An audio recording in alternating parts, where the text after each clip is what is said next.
আজকে বানালাম new year special lemon chicken fry.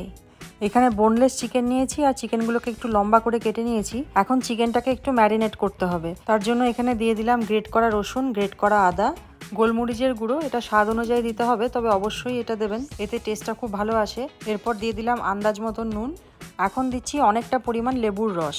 যেহেতু রেসিপিটার নাম লেমন চিকেন, সেই জন্য লেবুটা অনেকটাই দিতে হবে। তার সঙ্গে দিয়ে দিলাম লেমন জেস্ট, এতে টেস্টটা আরও বেটার হয়। তবে নর্মাল লেবুর থেকে যদি গন্ধরাজ লেবু এই রেসিপিতে ব্যবহার করা হয় তাহলে আরও বেশি টেস্টি হয়। তার সঙ্গে খুব সুন্দর একটা গন্ধও বের হয়। আর এই লেমন জেস্টের সঙ্গে যদি গন্ধরাজ লেবুর পাতাও ব্যবহার করা যায় কুচি করে, তাহলেও কিন্তু খুব ভালো হয়। তবে এই রেসিপিটা যদি গন্ধরাজ লেবু দিয়ে করা হয় তাহলে তখন রেসিপির নামটা গন্ধরাজ চিকেন ফ্রাইও বলা যেতে পারে। এখন দিয়ে দিচ্ছি একটা ডিম।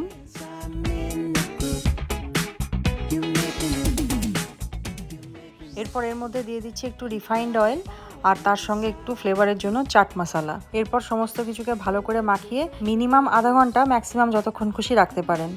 আমি প্রায় 3 ঘন্টা মতন রেখেছিলাম। এরপর এর মধ্যে মিশিয়ে দিলাম কর্নফ্লাওয়ার আর ময়দা। এটা বাইন্ডিংয়ের জন্য দিতে হবে।